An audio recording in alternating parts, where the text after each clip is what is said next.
I'm Adelina Alquizar. And I am Jeremy Purakan. And this is our performance task in 21st century. Good day everyone, I'm Adelina Alquizar and I'm here to present the summary and chapter of the novel Teacher by LYYRCU about a mother who doesn't agree with all her daughter's decision and wants more marry a rich man even if he doesn't love her. We can learn a lot from this novel. Just like not all parents have good things for their children and no mother chooses what to want for their happiness.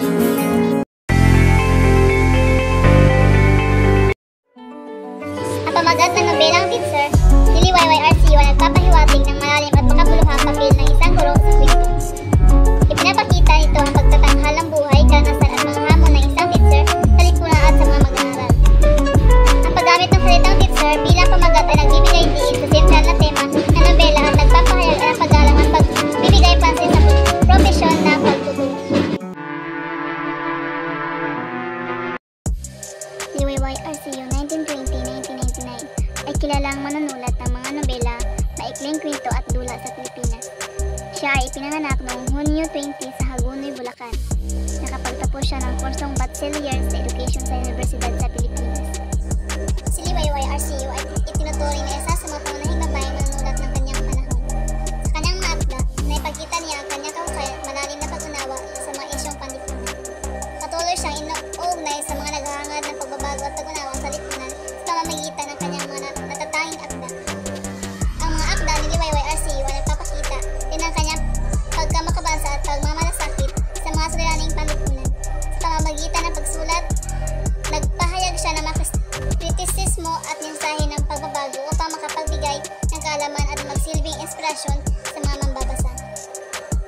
Bilang isang manunulat, nakilala si LYYRCU sa kanyang husay sa paglikha ng mga tauhan na may kahusayan sa pagkakasulat at paglalarawan.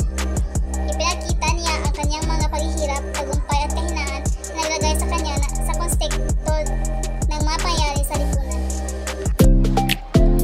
Ang mga tauhan sa nobelang Teacher ay nagpakita ng iba't ibang karakteristikang humuhubog sa kwento. Ang kanilang mga pagkilos at desisyon ay nagmula sa mga personal na motibasyon tulad ng pag-asa, pag-ibig, pangarap, determinasyon at pagmamahal sa edukasyon.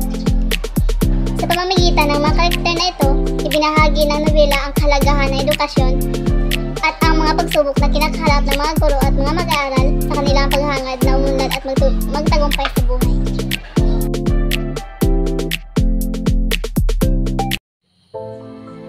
Ang nobelang Teacher ni LYY ay sumisitro sa buhay ng mag-asawang Amelita at Mayo na kapwa pinipili ang propesyon ng pagtuturo. Nakapokus ang naratibo sa maaaring di pagsang-ayon ni Aling Rosa, ang ina ni Amelita, sa pagsasamahan ng dalawa sapagkat ang kanyang apat na anak ay nakapagtapos sa kolehiyo ng may titulo. Tutol si Aling Rosa sa pagkuha ng kurso edukasyon ng kanyang bunso. Dala na rin ng kaisipang hindi titulong maituturing ang pagiging teacher bukod pa sa kakarampot na swildong nahupukan ng anak. Gayunpaman, nakahanap ng pag-asa si Aling Rosa sa katauhan ni Osmundo, isang binata mula sa pamilya ng mga asyendero na sumusuyo kay Amelita. Subalit, nabigo muli si Aling Rosa sapagkat iba ang iniibig ng kanyang dalaga. At ito'y walang iba kundi si Mayo, isa ring guro sa pampublikong paaralan. Daman na ipapakasal siya ni Aling Rosa sa binatang si Osmundo, agad na nakipag-isang dibdib si Amelita kay Mario. Dahil sa pagkabigo at dahil na rin sa puot sa bunsong anak, umalis si Aling Rosa sa probinsya at nagbakasyon sa mga anak na nasa Manila. Bagamat doon ay hindi siya inaasikaso ng mga anak. Labis pa rin ang kanyang kaligayahan dahil sa asensong tinatamasa ng mga ito. At ikinakatwiran na lamang sa sarili na talagang abala ang mga tao maunlad ang buhay. Samantala, sa probinsya, nagdesisyon din ang binatang si Osmundo na umalis na sanayin at magtungo sa Estados Unidos. Ngunit bago mangyari ito ay gumawa siya ng paitim na planong laban sa mga bagong kasal. Inutusan niya ang isa sa mga katiwala na patayin si Mauro. Subalit, wala sa kalaman ni Osmundo na hindi ito ginawa ng kanyang inutusan sapagkat ang anak nito ay minsan ring pinagmamalasakitan ng gurong si Maria. Nasa ikapitong buwan pa lamang ng pagdadalang tao si Amelita nang pinanganak ang kanyang anak na si Rosalina.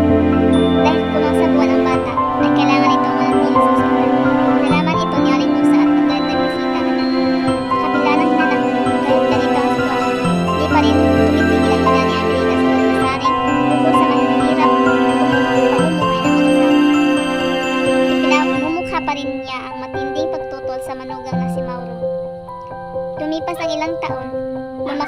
Rosalida na isang mabait at matalinong bata. Isang araw ay nagbalik si Osmundo sa probinsya at nagkaroon ng malaking pagdiriwang para sa kanyang pagdating. Doon muli nagkatagpo sina Mario at Osmundo, subalit kinalimutan na ng dalawa ang nakaraan. Taliwas naman dito ang nadaramang pangamba ni Amelita sa pagbalik ng sungit na panliligaw. Naramdaman nitong may plano itong masama laban sa kanyang pamilya. Hindi pa rin nawawala ang pag-ibig ni Osmundo kay Amelita kahit na may asawa at anak pa ito. Nagkaroon ng pagkakataong makilala niya si Rosalida at naging magaan ang loob nito sa bata. Isang araw ay naisipang ipasyal ni Osmundo si Rosalida sa kanyang asyenda. Wala ito sa kaalaman ni Mario at Amelita at labis na nag-aalala ang mag-asawa. Buong akala nila si Rosalinda ang pinaghigantihan ni Osmundo, ngunit di naglaon ay nagbalik na rin ang bata. Ipinagmalaki pa ang kabaitang ginawa ni Osmundo. Di nagtagal, napagpuro na rin ni Osmundo na tuluyan ng tumira sa ibang bansa at kalimutan ang minamahal na si Amelita. Nagkaroon ng mahuluhang sakit si Aling Rosa. Hinahanap niya ang kanyang mga anak ngunit wala ni isa mang dumating maliban kay Amelita na matiyagang nag-asikaso sa kanya. Pawang gamot at pagdalang pera lamang ay ipinaabot ng 4 na anak at doon natauhan ang matanda sa kanyang pagkakamali.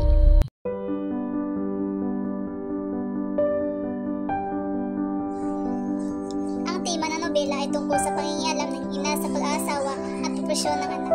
Pag-iibigan ng dalawang guro sa kabila ng kahirapan. Layunin na may pabatid sa mga mambabasa na hindi lamang material na bagay o mamahaling bagay ang kayamanan sa mundo. Layunin na ipakita na hindi mabuti sa isang tao ang manghamang ng propesyon. Layunin na ipakita ang paninindigan at matatag na pakikipaglaban sa paniniwalaan ng mga kababaihan. Ang nobelang picture ni Liwayway Arceo ay isang aklat na dapat basahin. Ito ay isang makabuluhan at kahangahangang akda na naglarawan ng mga suliranin sa edukasyon at lipunan. Sa pagbabasa ng nobela, natutuhan ko ang kahalagahan ng pag-uunawa at pagmamalasakit sa mga guro at kanilang mga paghihirap. Nakita ko rin ang mga hamon at pagsubok na kinakaharap ng mga guro sa pagtuturo at sa kanilang personal na buhay. Ang nobela ay nagbibigay daan sa mga mababasa upang magkaroon ng mas malalim na pagtingin sa lipunan at mga isyong pang-edukasyon.